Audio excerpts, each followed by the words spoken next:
Welcome to this week's technology training. We're going to focus on Zoom this week and helping those Zoom teachers.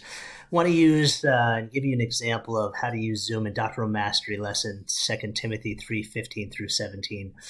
Now, first of all, I would encourage you the day before, if you're teaching on Zoom, to do this to set up something. And I want to show you some great visual ways to involve your students. If we scroll down here, 2 Timothy 3 lesson, we're going to read the Doctrinal Mastery scripture, looking for one of the gifts God has provided to help us. And we're going to talk about what are some of the blessings we can receive from scripture study that we see in those verses. So this is something that I would suggest. I would suggest to do a scripture squeeze. Now on the right hand side here, it kind of explains it a little bit. But basically what you want to do is, I would say on a Word document, copy and paste the scripture verses in the middle of a Word document. And then what you're going to do is you're going to invite your students to have this experience, and then you'll share that Word document on your Zoom screen, and you'll have the students first annotate and mark words and phrases that show what the gift is and what blessings that can come out of scripture study. And then you want to have them, with a text box, annotate and write what that blessing is and kind of connect it to what they marked in that verse. That way you get everybody involved. It's really visual. You're getting all the blessings up on that. And then what I would do, I would save that document for the next day, and you'll have a great discussion. But on the next day, when you do Doctrinal Mastery now, you'll come back over here, and when you get down into this practice application section where you start talking about what are some challenges that can make it difficult to study the scriptures regularly and effectively.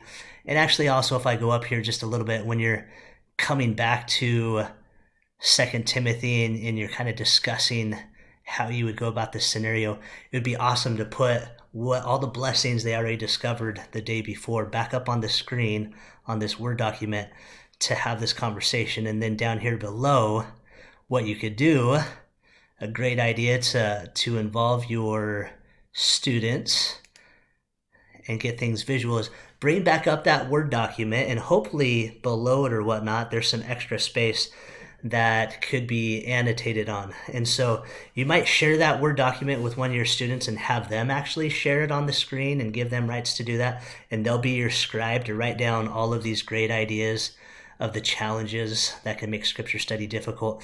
Or you could just be the scribe for your class too and write down on this Word document the ideas they're coming up with. That way, all of a sudden, you have this document that's showing the scripture, showing the blessings that they've come up with around the side, and it's showing the challenges to those blessings that you can keep using for a visual. There's a few ideas on how you could bring Zoom to life. I just want to share one last one with you for the memorize and explain portion. Sometimes it's challenging to do scripture mastery, memorization stuff in a Zoom class. This is maybe a quick little twist to this activity that I might encourage you to do. Either have your students go ahead and break out in breakout rooms if you have a large class, or just do it all together.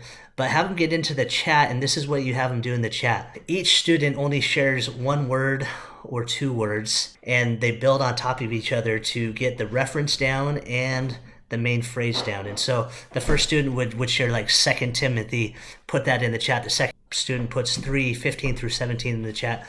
Next student, the holy. The next student's scriptures are until they get to the end. And then they just repeat that 2 or 3 times, 4 times as a group, but have them start at a different place each time so that they get good repetition as a group, and they're sharing different phrases each time as a group as well. That just might be kind of a fun, engaging way over Zoom in the chat to do some memorization and explanation.